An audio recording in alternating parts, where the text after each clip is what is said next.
That's how you end a freaking show, right? That was a Wrestlemania moment, right? Hey, what's going on, guys? It's Kevin Zwicker from Fast Count coming at you. And before I get into this live, please remember to like and subscribe, like and subscribe, like and subscribe. So WrestleMania Night 1 is in the books. And heading into this main event, I was kind of thinking throughout, as the show kept trying to progress, I was thinking that this main event is going to need to be a banger because just to be honest with you guys, and wrestling is subjective. Some people are going to love this night one coming out of it. Some people are going to hate it.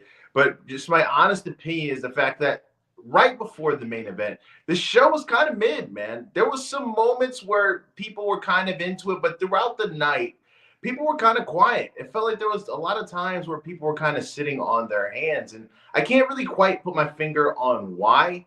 The fact that this is a large venue and it's kind of hard, especially with the acoustics, for these loud sounds to really the get across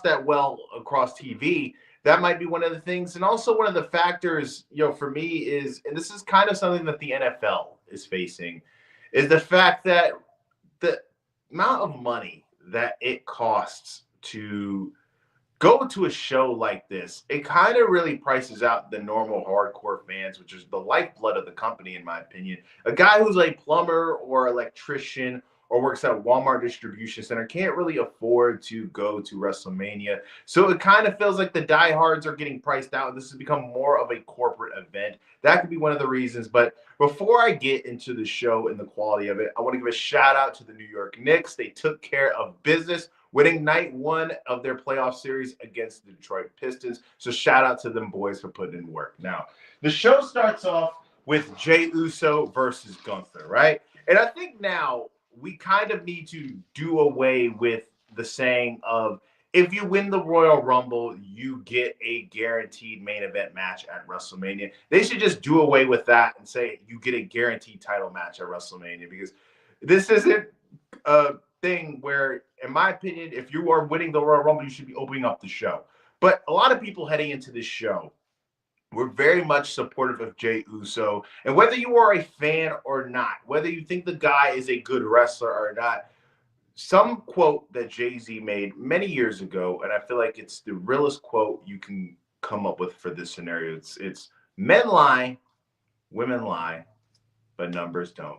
Jey Uso gets a very loud reaction when he steps foot in the arenas. Jey Uso sells a lot of merch. He gets a lot of mainstream attention from other outlets like Complex and things of that sort. So we just got to be real with ourselves. And whether you think he's a good wrestler or not, it's not important in this case. The guy is putting up numbers. Now, heading into this match, I thought they've been doing a very good job of telling this Rocky-like story between him and Gunther. I thought the angle that they had where Gunther basically killed, his brother and made it like when Drago killed Creed in Rocky, I thought that was done to perfection.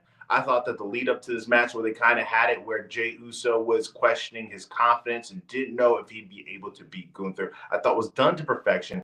And this match went pretty much the way that I thought it would go up until the end. Now, I don't think it's a shock for many people that Jey Uso won this match. I think that there was a big kind of upswell of people wanting Gunther to retain. But I think for this story to make any sense, Gunther winning the match would just totally make all of this feel pointless.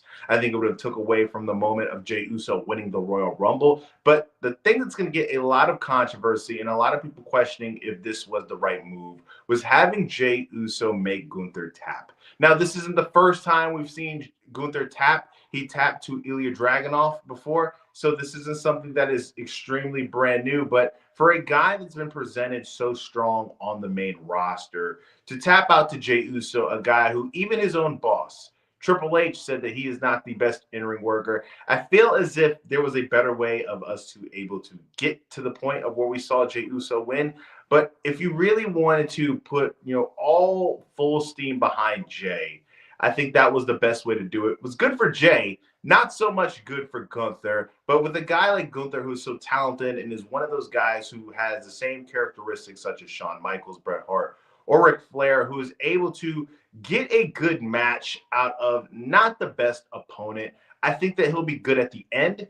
I think that this is something that Jey Uso needed a lot more than Gunther needed, and I think this was the way to go. This was the story that made the most sense. We had Jey Uso get the title. We got that moment. Now, a Jey Uso title run, I think that's not as exciting as the actual moment. I think down the line, people are going to look at this as like, that was a cool moment, but I don't think many people have really, kind of fantasy booked what a Jey Uso title reign would look like. And there's not a lot of strong heels on the roster, especially strong in-ring workers on the roster that I think will be able to mesh well with Jey Uso. I think Jey Uso's best match as a single competitor so far in his career was actually his match against Gunther at Saturday night's main event. I think that was better than this match, but I thought the story that they were telling where Gunther was getting frustrated throughout the match. He didn't know if he was able to put away Jey Uso. He even had the underhanded heel moment where he distracted the referee by faking the walkout with the title. Jey Uso was going for an over-the-top, over the rope dive on Gunther. The ref moves, and we have Gunther hit the title shot to the head to Jey and try to have that underhanded moment. I thought that was really well done. Like I said, Jey winning the title was the right call. And I'm pretty sure they're probably just going to run this back at Backlash. But at the end of the day, Jey needed this a lot more than Gunther. Gunther is a guy who's a very strong in-ring worker, and he'll bounce back after this. Solid match. For Jey Uso standpoints, I think it was a freaking masterpiece, because honestly, I don't think the guy is that great in the ring, but it is what it is, right? Next, we go into the tag team championship match between the New Day and the War Raiders. The New Day, ever since they have turned heel, I feel like it's been kind of like a revitalization of their characters. I think as baby faces, they went as far as they possibly could, and they were kind of irrelevant throughout the last couple of years, just because of the fact that they've done everything there is to do as a babyface. Sure, Xavier Woods and Kofi Kingston are still pretty decent in-ring workers. It's always nice to see them on the show. They're still very much so good hands on the roster, but they needed something new to get people to be interested in them. And I think this heel run has done very well. They've gotten a lot of attention with it. And the War Raiders in this match, I think that these are two teams that have wrestled before in the past, but I think that they were able to create something new in this match. And I thought that they were able to really put together a good match. And the fact that we saw the New Day win the championship again, I think that's really going to go into making more relevancy of the tag team division. I think the tag team division, especially on the main roster in WWE, has kind of been lacking for a little bit. And I think the New Day, especially now with the tag team division in NXT and the possibility of working with tag teams in TNA, and even possibly now with the acquisition of AAA, which I'm going to get into in a little bit, there's new faces for the New Day to wrestle. And I thought the way that they won this title with the underhanded, trickery at the end, where we had Kofi holding on to the foot and Xavier hitting his finisher to win, I thought was very well done. I think this is honestly one of the better in-ring matches on the show. I think that we're going to get a nice little run out of the New Day for this tag team race. And it doesn't feel like one of those roll your eye moments where it's like, we've seen this before, right? Because throughout the whole New Day run, except for the very beginning of the iteration of their group, we haven't seen them do a heel, as champions. It's been a very long time. So I'm interested in where the direction they're going to go with this. I think that both of those guys, Xavier and Kofi, they feel as if they have kind of had, new air under their wings, and they look like they're actually enjoying themselves when they're doing this heel work. I think that this was the right decision to go with the hot team as the New Day to win the tag team titles. The War Raiders are good. I think they put on a very good show, especially Ivar. Ivar is somebody was able to really impress, when he had that singles run when his partner was hurt. And he's somebody who's a large man who does things that a man his size shouldn't be able to do, right? It's so incredible watching some of these guys who you watch and you're thinking, man, this dude is freaking huge. How is he able to do all these different maneuvers? How is he able to do these things off of the top rope? It's really amazing how the human body works, especially for these guys who are athletes, right? Guys, before I go any further, please remember to like the video and subscribe if you haven't. It helps the channel out in more ways than you even know, and you get to see a lot more cool stuff, right? Next, we're going to go into Jade and Naomi. Now, this to me, outside of her match with Chris Statlander right before she left AEW, was the best match of Jade's career. Jade is somebody who is well known for being this, superhero in real life. She looks as if her abs are painted. She's a very intimidating figure. I think she's somebody who has every single thing you would want when it comes to being a WWE superstar from the outward appearance. And this storyline that they've been telling with her and Naomi, I think it's been great. I think the fact that we had Naomi turned heel and really doing some of her best work, especially with the vignettes leading up to this match, I think that it's been great. I thought that the story that they were telling, where Jade was gone for so long and we were doing this whodunit thing, I thought was executed very well. I thought the angle that they had at Elimination Chamber, where Jade just came in, kicked ass, took names, didn't say anything, and we got the reveal of it being Naomi, I thought was perfectly done. Now, I wasn't expecting much from an in-ring perspective because, like I said, Jade has, all of the outside appearance that you want, but she isn't known for being, this workhorse in the ring, right? But this was great.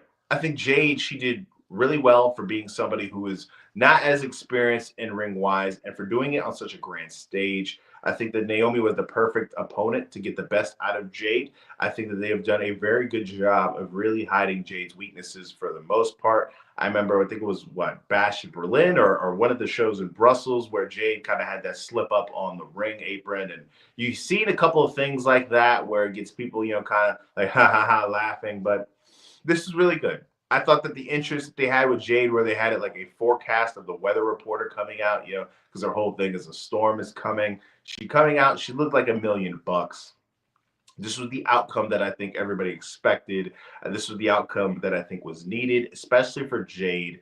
Jade is somebody who needs this win a lot more than Naomi because, as we can tell, WWE has big plans in the future for what they're going to do with Jade. I think that she is somebody who WWE has touted, many different times when they've done these different mainstream events and appearances. They've had Jade out there who they've trotted out because Jade is somebody who, if you don't know, she's married to former MLB player Brandon Phillips, who was a pretty damn good second baseman. She's appeared in French Montana's music video.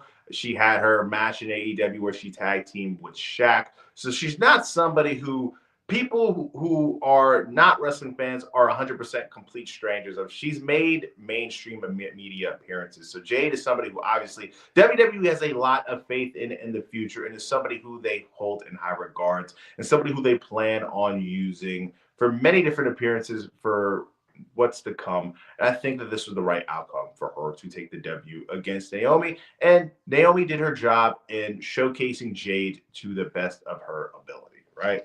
Next, we are going to go into LA Knight versus Jacob Fatu. Before I get into that, guys, like I said, remember to hit the like button and subscribe if you haven't, because it helps the channel out more ways than you even know.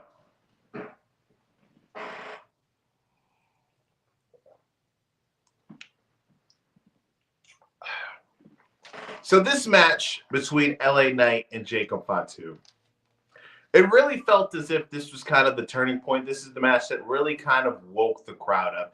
LA Knight is somebody who, for the latter part of the last 2 years, has really been able to gain a lot of steam and has gained a lot of crowd support. Yeah, I felt like there was a moment in time when he was feuding with Roman Reigns where it felt like this is the hottest, he was ever in his WWE career. I think that at that moment, he just got hot at the wrong time because I think the plan was always to have Cody Rhodes be the guy to dethrone Roman Reigns. So he just got hot at the wrong time, and WWE wasn't really able to capitalize that on do something meaningful with that. But he got a very good reaction tonight. He came out in a sports car. Jacob Fatu got a very good reaction as well. And Jacob Fatu hasn't been in WWE for a long time. He's been in WWE for less than a year. I think in this time period that he's been in the WWE, he's really made a good impression. From the gate, they presented him as a badass. They've kept him very strong. I think that he is very much so primed for a match with Roman Reigns one of these days. If you saw the Variety article that Roman Reigns did a few days ago leading up to the promotion of WrestleMania, he talked about how he has maybe a year or two max in his WWE career. And I think with that time, I think that the 3 matches that we should get, and are really the 3 matches that I think that we should only get, is a matchup with CM Punk, another matchup with Cody Rhodes, matchup with The Rock, in a matchup with Jacob Fatu.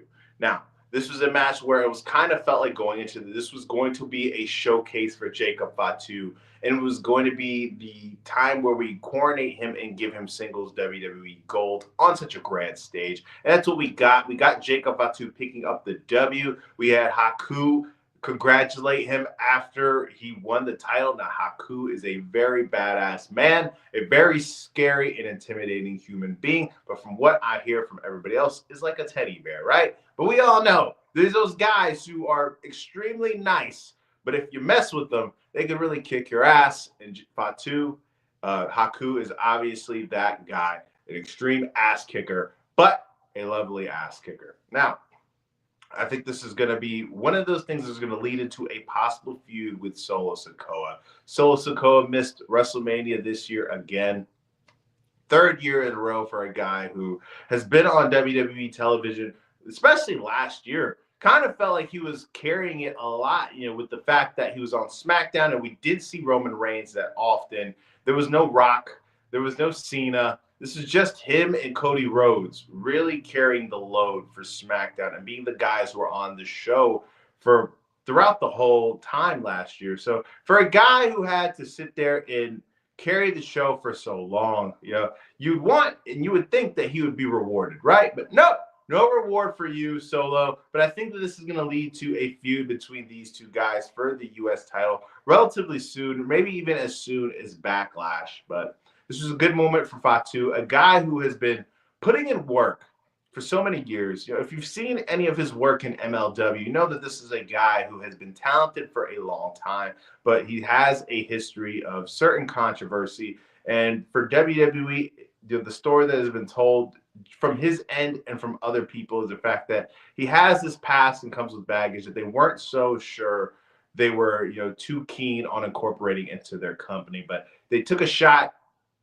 It's been a success so far. I think this has been a great addition to the SmackDown roster. This guy obviously has a bright future. This is his first singles title of many singles titles that are probably going to be going his way. And I think that they have hit a home run with this signing. Hikuleo should be debuting in NXT anytime soon, and I don't think that he's going to be in there for a long time. It feels like I've been saying that Hikuleo is supposed to debut in NXT soon for at least the past 4 or 5 months, but this is what is being told, and when he debuts, whether it's going to be tomorrow, next week, or 3-4 months from now, I think that he's not going to have an extended run down there. And I think eventually we're going to see him on the main roster with his former, New Japan guys in the Guerrillas of Destiny and Jacob Fatu. Next, we are going to go into Gran Americano versus Rey Fenix. Now, this was supposed to be Rey Fenix. Rey Fenix subbed in for Rey Mysterio. If you guys don't know, Rey Mysterio got, taken out yesterday on SmackDown, was helped to the back. So Rey wasn't 100% medically cleared. Tomorrow, they did an angle earlier today where Bayley was attacked in the back. So she is not going to be teaming up with Lyra Valkyrie. She's not going to be teaming up in her tag.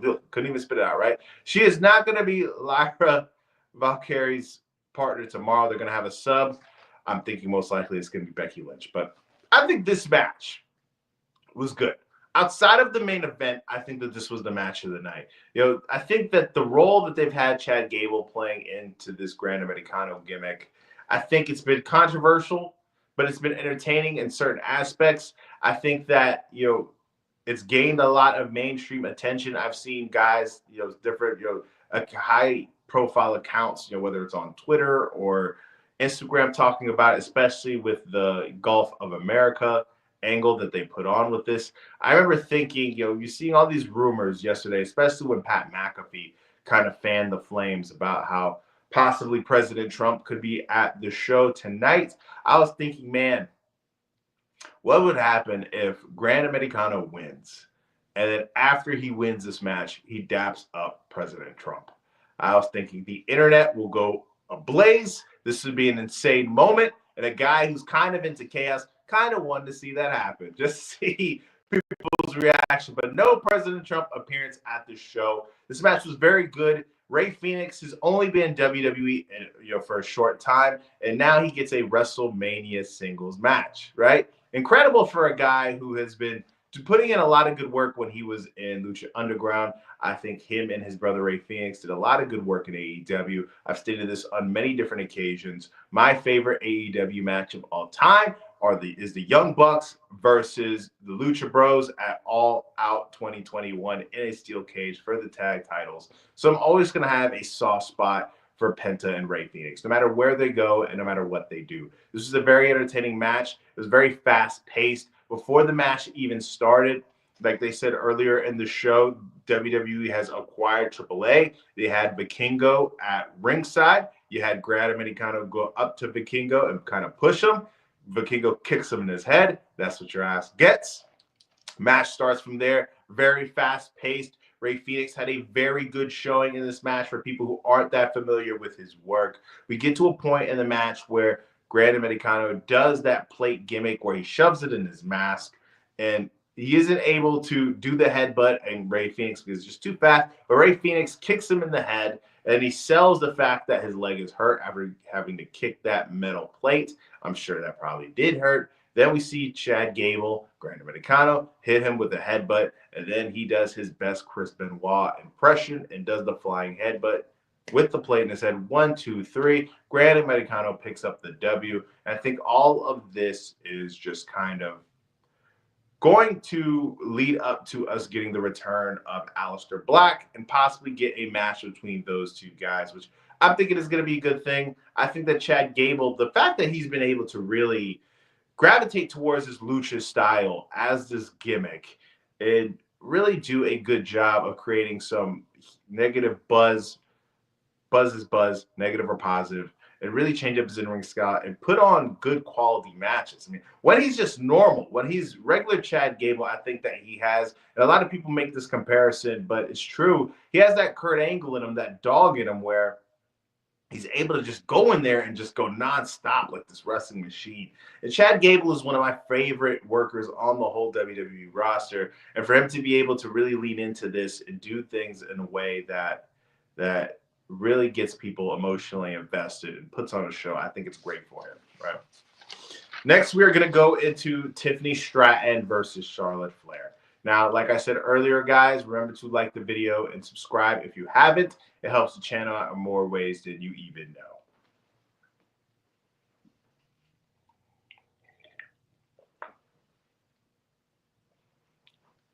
This build for this match has been all over the place. I think that segment that we had between these two ladies in Chicago will go down as one of the most awkward segments at least in the last decade. And the segment that I thought was the most awkward before this one involves Charlotte Flair as well, with that title exchange segment that she had with Becky Lynch. No bueno. I thought that segment was awful. I thought it made me feel uncomfortable. I thought just the fact that we just seen Charlotte just basically give up mid-promo was just, I thought everything about it was done poorly. But this match, going into it, I thought, well, if we get a very good in-ring match, all of that won't matter. The build won't be important. I think if these two ladies are able to really put on a show, people are going to forget about that. Now, this match wasn't a 5-star classic. This was not Okada versus Kenny Omega in the Tokyo Dome, but also wasn't complete shit either. Solid. Wasn't the best Charlotte match I've ever seen. Wasn't the best Tiffany match I've ever seen. But the important part is the fact that Tiffany went over. She got a big win on a big stage against an established name like Charlotte Flair. Charlotte is a very accomplished wrestler. Whether you like it or not, Charlotte does have a bunch of classics under her belt when it comes to these in-ring matches. And I thought that the crowd wasn't too into it at certain points. I feel like they got into it later on in the match where they were fully in support of Tiffany. Charlotte was pretty much getting the same reaction that she has gotten to the lead up to this match, which is negative, right? Charlotte's gotten a lot of negative reactions heading into this match, but she did her job. She was able to put over the younger talent, which was the most important thing when it came to this match. Tiffany came out with this entrance, which was a Barbie doll-like entrance. She was like taken out of the package, which I thought was interesting as well. There's moments in time, anytime you have a Charlotte match where the title is involved, it feels as if you're kind of holding your breath. We're thinking, oh no, is this going to be the moment where Charlotte wins the title? But we didn't get that. And I think that it's going to feel kind of negative to say this, but I think that Charlotte should take another extended break. I don't know what else is there for her to do, especially at this point in time where people aren't booing Charlotte in the way that they're booing Dominic Mysterio. When people boo Dominic Mysterio, I feel as if they're doing it fun because he's such a guy who has this face that you want to boo. People are booing Charlotte Flair because they don't want to see her on their TV screens. There's a big difference. There's multiple different types of heats. And the heat that Dominic gets, I feel like it's good heat. And the heat that Charlotte gets isn't the heat that you want. This is the I don't want you on my TV screen, which is never good. And Charlotte is somebody who's obviously a great in-ring performer. And they may need to take a couple of different, approaches in the next couple of weeks to really tweak her character and do something different with her, because I feel like right now it's not working. Now, maybe that's the point. Maybe the point of this current iteration of Charlotte is to be like this mean girl who the fan base and the roster don't want around. But just from my perspective, it's not working. But Tiffany was able to pick up the W, and this was the right decision. We're heading into this new generation of women's wrestling, and Tiffany, I feel like, is obviously going to be the flag bearer of that. She's somebody who has the total package. She has that gymnastic background. Obviously, she's a very attractive individual. She's somebody who the fans are really behind, and I think that this is the right direction. They got it right, and that was the most important thing, regardless of how this match was going to go. Next, we are going into the main event of the show. And like I opened up the video, at this point, I was thinking this main event is going to have to be a banger. And if it is a banger, everybody's going to kind of forget of all the things that led up to this. And that is going to be the lasting image in people's mind of whether they like this show or not. The main event, just in my view, had to save the show. And this main event freaking delivered. Not just because the ending sequence, which we're going to talk about, which was freaking insane. It wasn't the most unpredictable thing. I think that heading in, I think I've made it a couple times when I've made a couple videos predicting that this was going to be the manner. Not how it went down, but what went down. But these three guys, and you could tell, especially for CM Punk, who is somebody who never main evented WrestleMania. This was Roman Reigns' 10th main event WrestleMania main event. Seth Rollins has main evented WrestleMania a few times as well. And you can see heading towards the ring when CM Punk was extremely emotional, shedding tears. This is somebody who really wanted this. And I feel like he has to come away with this match being extremely pleased, because these three guys went out and put on a show. Seth Rollins came out first. He came out in an all-black outfit with a flamethrower, shooting fire up in the air, which is badass, making a tribute to The Rock. Then he switches out into an all-white outfit, paying tribute to Shawn Michaels at WrestleMania 25, in my opinion, against his match against The Undertaker. Then we have Roman Reigns come out. He has these custom Concord Jordan boots, which I thought was muy bueno. Then we have this video package for CM Punk, a very retrospective video package. It was showing clips of CM Punk's first vignette in ECW when he was a young guy making his debut. Then you're having CM Punk now as an old man, spitting back the exact same, dialogue that he had in that vignette then. And then we get Living Color coming out performing Cult of Personality live. You knew it was going to happen. We finally got it. People were excited. They showed all the celebrities in the crowd enjoying it. Guys like San Francisco 49er tight end George Kittle. You had famous record producer Rick Rubin. You also had Bill Simmons, who was in the crowd, who did that very interesting interview with Nick Khan leading up to WrestleMania. So you had all the celebrities rocking out. And this match, I've said it before, but I'm going to say it again. Roman Reigns, in-ring ability, he's not Bryan Danielson. He's not Kenny Omega. He's not, Zack Sabre Jr., whoever you think is the best in-ring wrestler in the world, he is not that. But what makes him so different from everybody else is his ability to really be this guy who just has this unbelievable pacing.